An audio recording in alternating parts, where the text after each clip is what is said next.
Romanos capítulo 12, versículo 2.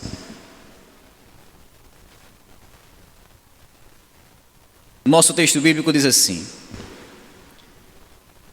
Romanos 12, 2. E não vivam conforme os padrões desse mundo, mas deixem que Deus os transforme pela renovação da mente, para que vocês possam experimentar qual é a boa, agradável e perfeita vontade de Deus. Que o Senhor assim fale aos nossos corações através dessa passagem bíblica. Meus irmãos, a palavra que nós estamos utilizando no tema dessa mensagem, e a palavra que Paulo também vai utilizar aqui no corpo desse texto, a palavra padrão, talvez não seja uma palavra que a gente utilize com muita frequência no nosso dia a dia, né?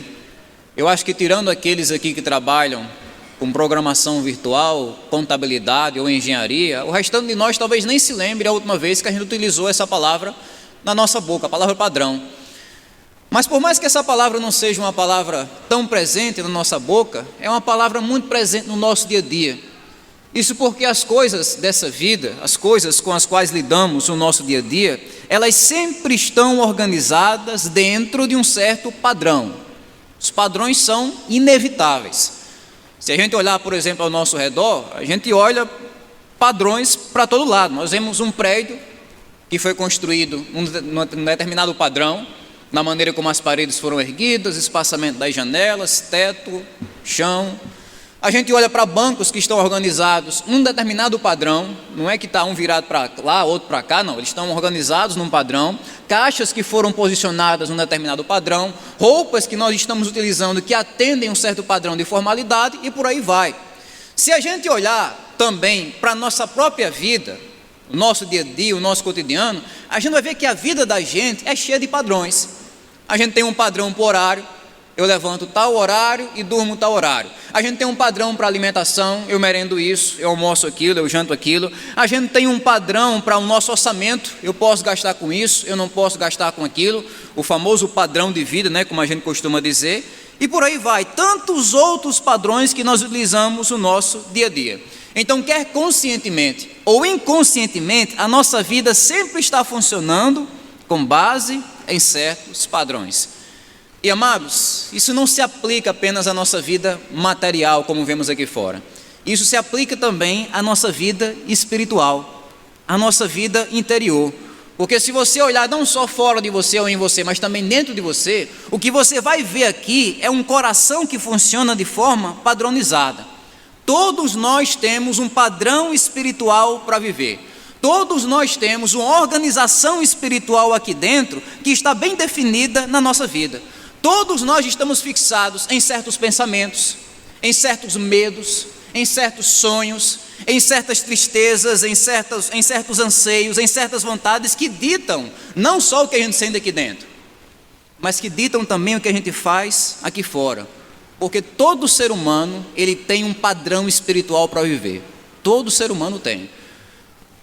Existem aqueles que têm um bom padrão espiritual, que leva eles a ficarem mais perto de Deus, e aqueles que têm um péssimo padrão espiritual, que se afastam ainda mais de Deus.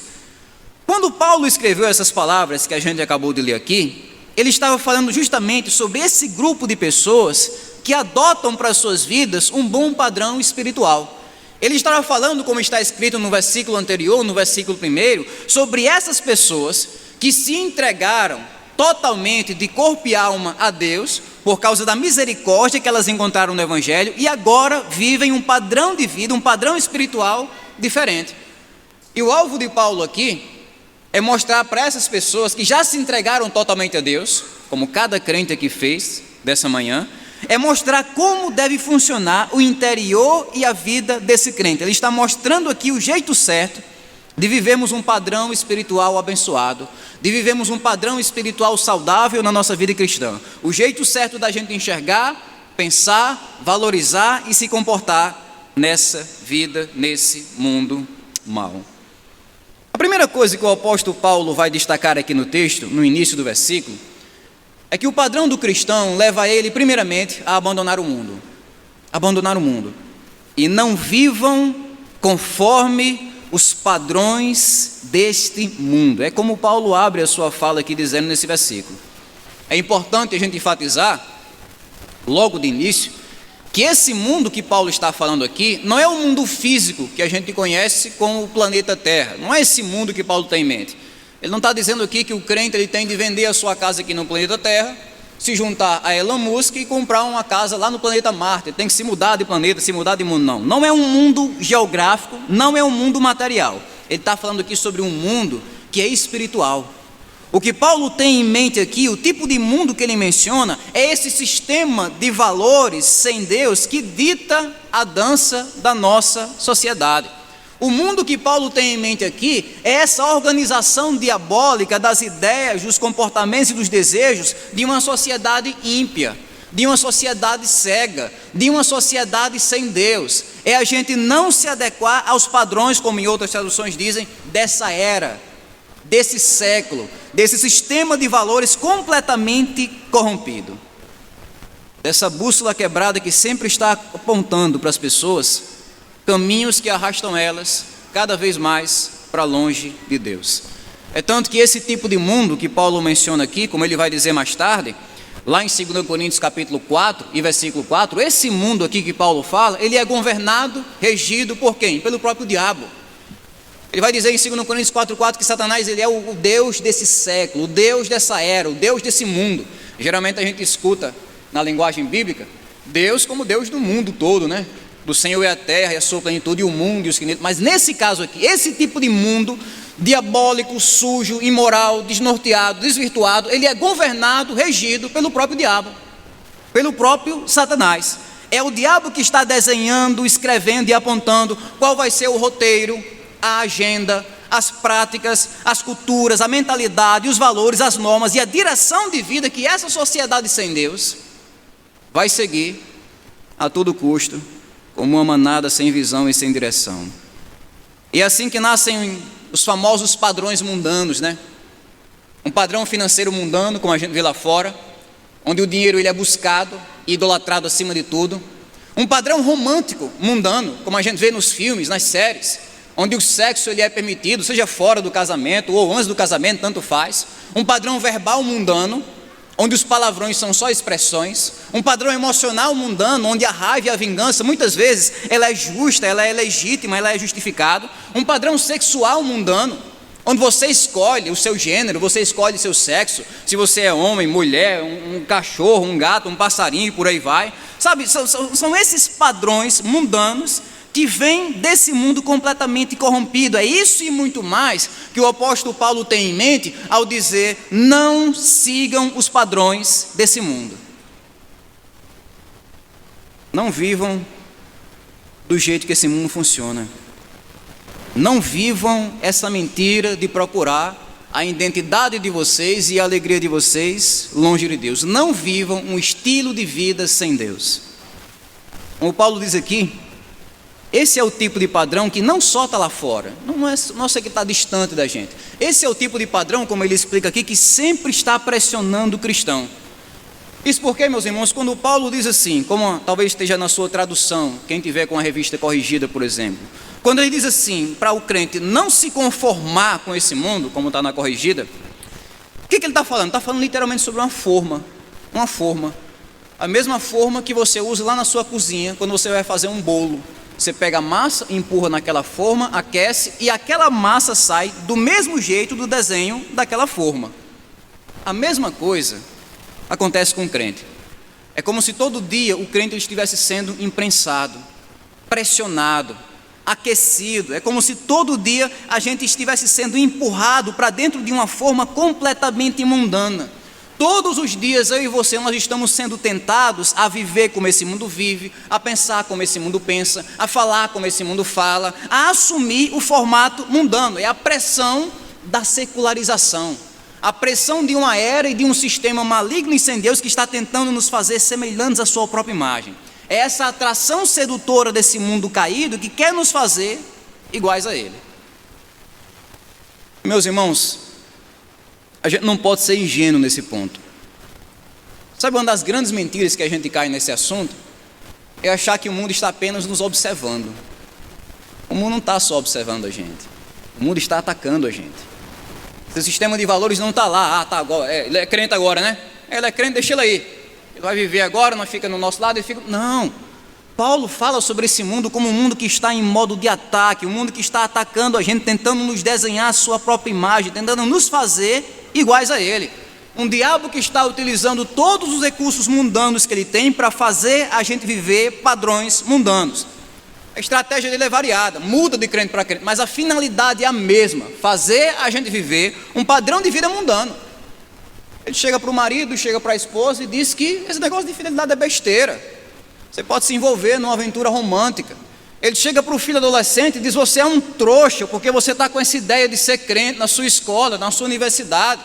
E depois apresenta para essa mesma pessoa a ilusão de uma vida de fornicação, drogas, festas, farra e prazer ilícito. Ele chega para a mulher solteira e diz: você é uma besta por estar se guardando. Depois encoraja essa mesma mulher a se envolver em 1000 relacionamentos sem sentidos e abusivos. As estratégias são variadas, são muitas, mas o objetivo é o mesmo: fazer a gente viver um padrão de vida mundano. E amados, é por isso que a gente não pode baixar nossa guarda nesse assunto, porque o mundo sempre está em modo de ataque. O mundo sempre está tentando imprensar a gente, formar a gente nesse desenho, nessa forma, nesse formato. Ele está tentando nos fazer a sua imagem. A gente é acostumado com a linguagem de Deus está fazendo o crente a sua própria imagem. Deus está de fato fazendo isso. Ele está nos desenhando a sua imagem, nos fazendo mais semelhantes a Cristo. Mas o mundo também tenta fazer isso. Todos os dias, de mais formas do que nós podemos imaginar, o mundo está tentando nos fazer a sua imagem e semelhança. Vivemos padrões mundanos, seja através de vídeos infinitos, rolados na tela de um celular, que a gente acha que é só matar tempo, mas que por trás existe uma mentalidade mundana sendo construída ali, no nosso coração, através de políticas públicas, propagandas na televisão, jornais, blogs, zombarias, elogios, conversas, conselhos, literatura, música, artes, filmes, jogos, promessas, ameaças. O fato é que o mundo sempre vai achar a maneira mais estratégica de explorar nossa fraqueza e tentar nos fazer iguais a ele. É diante dessa variedade infinda de ataques contra nós, diários e constantes, que Paulo diz: não se conformem aos padrões desse mundo. O que Paulo está ensinando aqui para nós é que esse é o padrão do cristão, é evitar o padrão do mundo. Como um certo comentarista disse, o cristão ele não é um camaleão que sempre está assumindo as cores do ambiente ao seu redor. O cristão ele está ali para viver a diferença. Ele está ali para ser diferente. Ele não está ali para se camuflar, para se parecer. Não, ele está ali para fazer a diferença. O padrão do cristão é esse aqui. É a diferenciação. Vivermos, falarmos, pensarmos, acreditarmos de uma forma diferente da maioria sem Jesus. É fazermos a diferença em um mundo mau, cego e corrompido. Mas é importante a gente detalhar esse assunto direitinho aqui, meus irmãos, porque hoje nós vivemos numa comunidade evangélica que tem caído em vários extremos nesse ponto. Nós temos, por um lado, aqueles crentes que, nesse assunto, caem no extremo do conformismo. São aqueles crentes que acham que é totalmente lícito, cabível, ele se parecer com o mundo. E muitas vezes acrescentam nesse tipo de defesa a desculpa de se parecer com o mundo para ganhar o mundo, né? Vai utilizar aquele versículo lá do apóstolo Paulo: fiz-me tudo para com todos, e vai dizer isso: olha, o negócio é a gente se parecer com o mundo, porque aí a gente vai conseguir ganhar o mundo. Qual é o resultado disso? Dessa postura conformista, desse extremo conformista. Crente falando palavrão, crente se bebedando nas esquinas, crente criando bloco de carnaval cristão. Tudo para quê? Para ganhar o mundo. Vamos ganhar o mundo. A gente está num bloco de carnaval aqui e tal, mas a gente está aqui para evangelizar, é um negócio estratégico, né? E o resultado disso a gente já está feio de ver, né? Me perdoe a expressão. O nome de Jesus sendo envergonhado, colocado na lama por vidas totalmente sujas e imorais, que, como Tiago vai dizer no capítulo 4, versículo 4, provam sua inimizade com Deus por causa da amizade que essas pessoas têm com o mundo. Crentes libertinos que, por se parecerem com o mundo, acabam dando brecha para o mundo zombar da igreja. E, ironicamente, olha só como é irônico, né? Aqueles que queriam ganhar o mundo acabam afastando ainda mais o mundo do evangelho, né? É o extremo do conformismo. Mas sabe outro extremo perigoso também? é o extremo do inconformismo. Não é aquele crente que quer ser diferente, é aquele crente que quer ser um diferentão. São pessoas que olham para esse texto aqui e veem nele, por exemplo, uma atitude totalmente superficial da passagem. São crentes, por exemplo, que limitam o que Paulo está dizendo aqui a regras que Deus nunca criou. Eles dizem assim, está vendo? Paulo está dizendo aqui, não viva como o mundo não. Sabe o que isso quer dizer? Eles dizem, não pode ir para o cinema, não pode ter um time de futebol para torcer, não pode usar short, não pode cortar o cabelo, não pode usar um batom, não pode usar uma maquiagem, não pode jogar Uno, não pode usar essa cor, não pode, sabe? É como se fosse uma certa postura de santidade radical, e acham que isso é ser diferente do mundo. O resultado são crentes arrogantes e soberbos que se acham mais espertos do que Deus e criam regras que o próprio Deus nunca criou. Criam exigências e mandamentos que o próprio Deus nunca falou. Ou, na melhor das hipóteses, crentes que vivem um zelo sem entendimento e afastam ainda mais as pessoas da simplicidade do Evangelho. É por isso que, seja no extremo do conformismo ou do inconformismo, nós devemos se afastar disso.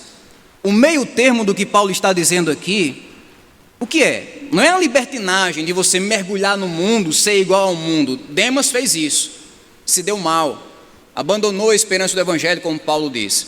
Também não é o extremo de você se afastar do mundo, se isolar do mundo, virar um ET, um alienígena religioso, tentando conquistar o favor de Deus com sua obediência. Não é. Jesus disse o quê? Eu não peço que tire eles do mundo. Eles vão viver uma vida comum mesmo, como todo mundo vive, eles não vão sair do mundo. Mas o meio termo, gente, é a gente viver uma vida comum nesse mundo, mas fazemos a diferença. Alguém já disse que o meio termo disso aqui é o barco está na água, mas a água não está no barco. É o crente viver uma vida comum, mas ao mesmo tempo uma vida redimida, um padrão de vida completamente redimido por Deus. É vivermos uma vida que reflete os valores, a visão, os desejos, as palavras e a esperança de uma vida verdadeiramente consagrada a Deus. Verdadeiramente consagrada a Deus. Mas é claro que esse tipo de vida, ele só pode ser alcançado por meio de uma transformação constante. E de fato, esse é o segundo assunto que Paulo vai destacar aqui no texto. Ele vai dizer que o padrão do cristão leva ele não só a evitar o mundanismo, mas também a procurar a transformação de vida.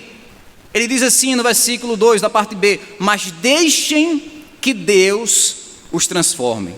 Essa é a ênfase de Paulo. Deixem Deus fazer isso. É uma transformação que vem, não de vocês mesmos, mas é uma transformação que vem de Deus. É uma transformação vertical. É uma transformação que vem do alto. A voz passiva do texto indica justamente isso. Ele não diz transformem a si mesmos, mudem a si mesmos, vocês conseguem, vamos, se esforcem. Não, ele diz deixem a mão de Deus santificar vocês. Ou literalmente, continuem sendo transformados. E meus irmãos, isso aqui não é apenas um detalhe técnico e irrelevante do texto. Pelo contrário, isso aqui é uma verdade encorajadora. Porque quando Paulo mostra para nós que Deus está fazendo isso, é como se ele estivesse dizendo, vocês não estão sozinhos. Vocês não estão sozinhos. Deus está fazendo isso em vocês. Vocês não são, soldados solitários no meio dessa batalha contra o mundo. Você não é um alvo isolado, fácil desse mundo mal. Você não está sozinho na contramão desse mundo. Não, Deus está com você. Você está sendo auxiliado, protegido, transformado, capacitado pelo próprio Deus a fazer aquilo que você precisa fazer. O mesmo Deus que está chamando a gente para andar na contramão desse mundo é o Deus que diz, eu vou estar com você nessa contramão. Eu vou transformar você, capacitar você para que você de fato possa resistir nessa batalha. E como é que Deus faz isso? Como é que Deus capacita um crente que está na contramão desse mundo? Por meio do que Paulo chama aqui dessa transformação. Transformação. A palavrinha grega que Paulo usa aqui para transformação é a mesma palavra que nós usamos hoje para metamorfose. É uma mudança radical. Aquela lagartinha que entra naquele casulo, sofre uma metamorfose, uma transformação, e se transforma em quê? Numa borboleta. Não é uma mudança superficial, é uma mudança linda, esplêndida, grandiosa. Para se ter uma ideia, essa palavra é a mesma palavra que os evangelistas vão usar para descrever aquela transformação que aconteceu lá no Monte da Transfiguração. Sabe quando Jesus brilhou diante dos seus discípulos com uma luz mais forte do que a luz do sol? Metamorfose, transformação. Mais tarde, no Novo Testamento, quando o apóstolo Paulo está explicando a obra de santificação na vida do crente, ele vai utilizar essa mesma palavra em 2 Coríntios 3,18, ao dizer isso: e todos nós, transformados de glória em glória, gradualmente, na sua própria imagem, como pelo Senhor que é o Espírito. Juntando tudo isso, o que é que nós temos? O que temos aqui, quando Paulo diz, deixem Deus transformar vocês, é uma promessa de Deus para uma transformação radical, não é superficial, radical na vida do crente que está evitando o mundo e buscando a transformação de vida. Uma transformação radical de Deus sendo prometida. Não é só, irmãos, uma transformação na nossa agenda. Não é porque antes dia de domingo eu não ia para a igreja, agora eu vou. Essa é a mudança maior que eu vi na minha vida. Não é isso, não é isso. É uma transformação completa, uma metamorfose, uma transformação radical na vida do crente, todos os dias da sua vida. Mas é claro que para que essa transformação aconteça, a gente tem que fazer nossa parte também, né? Porque Paulo prossegue dizendo que essa transformação também é mental. Ele diz, sejam transformados como? Pela renovação da mente. Ou seja, a transformação que nós procuramos, ela é operada por Deus, é sim, é vertical, mas ela também é desenvolvida pelo crente. Mentalmente o crente está ali, sabe, se esforçando, renovando a sua mente. São dois lados de uma mesma moeda, dois aspectos de uma mesma história, dois aspectos de uma mesma verdade. Deus está fazendo a parte dele, nós estamos fazendo a nossa parte. Não adianta eu, como crente, sentar numa cadeira e dizer, olha, quando Deus quiser me transformar, me fortalecer, me capacitar, Ele vai fazer isso com ou sem mim. Não adianta, gente. Salvação é assim, mas santificação não é assim, não. É Deus dando os recursos dele, fazendo a parte dele, e a gente fazendo a nossa parte. Paulo diz, olha, Deus Ele vai transformar vocês, Ele promete fazer isso, mas renovem a mente de vocês, façam a parte de vocês, se esforcem para que isso aconteça. É nesse equilíbrio que o apóstolo Paulo vai nos mostrar a necessidade que nós temos de uma mente renovada. Uma mente renovada. Você sabe que quando a gente nasceu nesse mundo, a gente nasceu com a mente quebrada, né? Uma das principais áreas que o pecado afetou na gente foi a nossa cachola, a nossa mente. Ele fez uma lavagem cerebral na gente. Ele destruiu, sabe?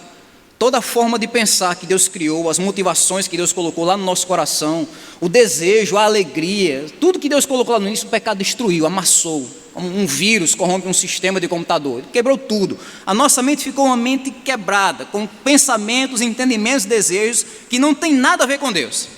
Mas a solução dessa situação começou quando? Começou no dia da salvação. Quando a gente foi salvo, no dia da nossa salvação, a gente passou por um processo que a Bíblia chama de arrependimento. Quem aqui lembra o que é que significa arrependimento? Significado de arrependimento. Nem Moisés lembra? Arrependimento significa mudança de mente. Mudança de mente. Metanoia, no original. Foi ali onde essa renovação da mente começou, o que Paulo está falando aqui. No dia da nossa salvação. Desde lá, o que tem acontecido? Tem sido a nossa responsabilidade aprofundar cada vez mais o nosso arrependimento, aprofundar cada vez mais a renovação da nossa mente, abandonar cada vez mais a maneira antiga de pensar, de valorizar, de enxergar e vivermos uma vida e uma mente completamente nova. É por isso que Paulo está destacando essa responsabilidade de aperfeiçoarmos e renovarmos cada vez mais a nossa mentalidade. E como é que o crente faz isso? Eu penso que uma das principais formas que a gente tem de renovar nossa mente é por meio do nosso contato com a palavra, é por meio do nosso contato com a Bíblia. Não tem nada que atinja, mude, altere e renove mais diretamente a nossa mente do que a palavra de Deus, do que os pensamentos de Deus sendo ali confrontados com os nossos pensamentos, até que vença os nossos pensamentos carnais. Não tem nada que seja mais estratégico para a nossa vida do que o nosso contato com a Bíblia, desconstruindo aquelas maneiras erradas de pensar, construindo uma mentalidade bíblica no nosso coração que faz a gente viver e entender a vontade de Deus. Porque é nessa Bíblia aqui, no contato com ela, que a nossa mente é renovada ao ponto da gente começar a pensar como Deus pensa, enxergar como Deus enxerga, valorizar o que Deus valoriza, odiar também o que Deus odeia e viver como Deus quer de fato que a gente viva. É por isso que essa renovação da mente acontece por meio do nosso contato com a palavra. Esse é o nosso alvo de vida, meus irmãos. O segredo da transformação é isso aqui. Por um lado, é quando mantemos a nossa dependência de Deus. Sabemos que a transformação vem dele. Então essa conversa que a gente vê nos Instagram da vida, dos coaching, né, por aí afora, dizendo: você consegue, você pode, dê um grito aí porque vai sair força daqui de dentro e você muda o que você precisa mudar porque você é o máximo e você se supera e atravessa os seus limites. Isso não existe. Como a gente diz, né, Francisco Almeida, é conversa para boi dormir. Não tem nada a ver com a Bíblia, nada a ver. A força não vem de nós, a força vem de Deus, a força vem do alto. É por isso que Paulo diz: deixem Deus fazer isso. É mantermos a nossa dependência dele, do Espírito Santo dele trabalhando em nosso coração. Mas por outro lado, ser transformado também é manter o nosso esforço em renovar diariamente a nossa mente. É fazer a nossa parte, irmãos. Ler a Bíblia, se possível, bons livros sobre a Bíblia, participar daquelas atividades que realizamos como igreja, que promovem uma renovação mental, que trazem um ensino bíblico, culto de doutrina, escola bíblica dominical, domingo à noite, grupos de estudo. É ter um bom conteúdo bíblico nas nossas redes sociais. Não é só ter página de meme, página de roupa, página de carro, página sobre viagem, mas é página bíblica também. Que no nosso dia a dia, quando a gente está navegando ali, essas coisas alimentam o nosso coração ali, no mundo virtual. Por meio desse esforço conjunto, nós estamos contribuindo para que a nossa mente seja cada vez mais renovada. E o resultado dessa atitude vai ser uma vida transformada, né? Um crente não só afastado do mundo, mas um crente transformado nesse mundo. Um crente transformado nesse mundo. Esse é o padrão do cristão. No lugar dele ser mudado pela pressão externa desse mundo mal, ele é renovado pela renovação interior do seu coração por meio da palavra. É assim que ele pode de fato viver uma comunhão com Deus, nutrindo uma mentalidade bíblica, pautada na palavra, que vai resultar, claro, no comportamento bíblico. No comportamento bíblico. E de fato, meus irmãos, é isso que Paulo vai dizer no finalzinho aqui do nosso texto. Ele diz que o padrão do cristão leva ele também a fazer o quê? A experimentar a vontade divina. Para quê? Para que vocês possam experimentar a vontade de Deus. Esse aqui é o alvo. Esse aqui é o clímax. Paulo estava preparando todo o terreno nesse texto aqui para chegar nesse ponto. Desde o versículo, mas desde o capítulo 1. Esse aqui é o alvo e o clímax. Tudo que nós vimos até então, os passos anteriores de abandonar o mundo, renovar a mente, ser transformado, contribui para esse objetivo específico: experimentar a vontade de Deus. A palavra experimentar aqui significa testar, significa provar, significa conhecer por meio da experiência prática do dia a dia. Ela mostra para nós que essa renovação da mente, ela não fica só aqui dentro, ela sai aqui fora. Ela acompanha uma santificação de vida, porque o alvo de Deus, meus irmãos, sempre é esse. O alvo é a vida, é a nossa vida diária. É a nossa maneira de conversar, de falar, de agir, de se comportar, de reagir, o nosso testemunho, os nossos passos, nossa maneira de cuidar da família, nossa maneira de cuidar dos nossos negócios, nosso trabalho, nossas atividades. Tudo isso é alvo dessa renovação mental. Ou seja, Paulo não está aqui apenas falando sobre um pensamento padronizado na palavra, de saber da Bíblia. Ele está falando sobre um comportamento padronizado na palavra, de viver a Bíblia. Não é só desvendar o que está na Bíblia, é você de fato praticar o que está na Bíblia. Satanás, ele poderia desvendar o que está na Bíblia com mais facilidade do que todos nós juntos aqui poderíamos. Desvendar acontecimentos arqueológicos, históricos, teológicos, que ele mesmo acompanhou, estava lá quando aconteceu. Mas o que ele não consegue? Ele não consegue viver isso. A gente consegue. Como crentes, a gente foi capacitado não só a conhecer, mas também a obedecer. Eu digo isso, meus irmãos, porque às vezes nós se contentamos apenas com a mera leitura bíblica, né? A gente acha que se lê a Bíblia todo dia, se lê a Bíblia toda manhã, toda noite, pronto, já está resolvido. A gente acha que se participar dos cultos da igreja e receber aquele ensino bíblico, pronto, está resolvido. A gente acha que é só uma questão de você escutar hinos, de você ouvir pregações e pronto, está resolvido. É só você tirar 10 nos testes teológicos e pronto, está resolvido. Mas não, Paulo vai dizer aqui que nós precisamos encarnar a Bíblia, viver a Bíblia, obedecer a Bíblia, trazer essas palavras aqui, não só para a nossa mente, mas também para os nossos pés, para a nossa maneira de caminhar, para os nossos olhos, para a nossa maneira de enxergar, para os nossos ouvidos, naquilo que a gente filtra ou não, para ouvir ou não, é trazer a palavra de Deus de fato para a nossa vida diária. Porque praticar a vontade de Deus é a essência de ser crente, é a essência de ser cristão. Mas não só isso, porque como Paulo vai dizer aqui também no finalzinho do texto, nós somos chamados não só a praticar a vontade de Deus, mas a desfrutar dessa vontade. Desfrutar. Ele diz que essa vontade é o quê? Ela é boa, ela é perfeita e ela é agradável.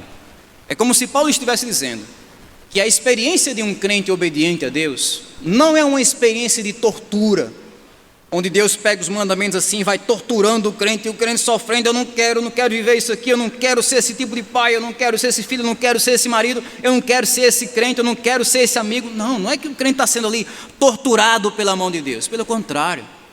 É uma experiência de prazer, é uma experiência de alegria, é uma experiência de felicidade. Por quê? Porque a vontade que nós estamos obedecendo é boa, perfeita e agradável. Não é ruim, completa e torturante, é boa, perfeita e agradável. Por que ela é boa? Porque só faz o bem para nós. A palavra de Deus nunca vai fazer algo ruim para nós, nunca, só faz o bem. Leva você a viver uma boa vida diante de Deus, leva você a construir uma boa família, orienta você para ser um bom profissional, uma boa profissional, leva você a ter uma boa vida de serviço na igreja. Toda a essência de bondade que temos em nossa vida tem raiz aqui, na palavra. É uma vontade também que Paulo vai dizer que é perfeita, né? Por que ela é perfeita? Porque é completa, não falta nada. Ela é infalível, não tem nenhuma situação, dilema da nossa vida, que a gente vai ficar desamparado pela palavra de Deus. Ela tem tudo. Diferente desse mundo que sempre está sendo atualizado, né, modificado, a palavra de Deus não tem nada disso. A palavra de Deus não precisa de atualização, não precisa de acréscimo, não precisa tirar alguma coisa, não tem carência de nada. Ela é perfeita, completa, infalível, suficiente. E também é uma vontade agradável, porque ela sempre vai comunicar alegria para o coração do crente. Para o descrente não, é amargo, é duro, é uma coisa indigesta, sabe? É nojento para o descrente, mas para o crente não. Para o crente é agradável. Ele tem o seu prazer de estar ali com Deus, até mesmo, quando a palavra de Deus leva o crente a prejuízos materiais, quando a palavra de Deus leva o crente a prejuízos sociais, mesmo assim ela continua sendo agradável. É por isso que quando lemos os livros de história da igreja e vemos os relatos daqueles irmãos nossos que morreram queimados em fogueiras, como é que eles morreram? Cantando, uma morte agradável. Por quê? Porque estava dentro da vontade de Deus. Eles encontraram felicidade deles, mesmo quando o corpo deles ardia em chamas, mesmo nos prejuízos. A vontade de Deus continua sendo agradável. É por isso que, como diz um bom nordestino, a gente obedece com gosto, porque essa vontade é agradável. A síntese disso, meus irmãos, é que o padrão do cristão leva ele a viver uma obediência feliz. Ele é obediente àquilo que ele tem aprendido, que ele tem descobrido na palavra, viver à altura daquilo que ele vê na Bíblia. Ele não se contenta só em aprender, ler, ouvir pregações, não. Ele quer ir um passo além. Ele não se contenta só com uma vida devocional, informativa. Vamos informar aqui da passagem bíblica do não. Ele quer viver, ele quer praticar. Ele passa o dia pensando naquilo que ele leu de manhã, ou o dia pensando naquilo que ele leu na noite anterior. Ele está ali procurando viver a palavra de Deus e construir sua casa sobre a rocha. Mas, por outro lado, ele também é feliz nessa obediência. Porque o que move o crente obediente, meus irmãos, não é o peso de uma religiosidade morta, não é a embriaguez da hipocrisia, de montar uma fachada religiosa, não é o medo de ser castigado por Deus, punido por Deus, não. O que move um crente obediente é a alegria e a espontaneidade de ter o privilégio de andar com Deus, o privilégio de poder viver uma vontade que é boa, perfeita e agradável. O resumo de tudo isso é que o padrão do cristão sempre atrai ele para essas atitudes. Primeiro, a atitude de abandonar o mundo e viver de uma forma diferente da maioria sem Deus. Segundo, a atitude de transformar a sua própria vida por meio da renovação diária na palavra de Deus, renovação mental na palavra de Deus. E terceiro, a atitude de praticar e se deleitar na vontade de Deus, vivendo uma vida prática e feliz de obediência ao Senhor. É seguindo esses passos aqui, meus irmãos, com cada vez mais firmeza, que a gente vai poder de fato viver o padrão do cristão saudável para a nossa vida. Viver de fato dentro das diretrizes e do padrão que Deus tem desenhado para nós, ao mesmo tempo que nós resistimos os padrões maléficos e destrutivos desse mundo mau. Então que Deus nos ajude cada vez mais a sermos firmes nessa caminhada e estamos assim vivendo à altura desses princípios tão importantes para uma vida espiritual saudável.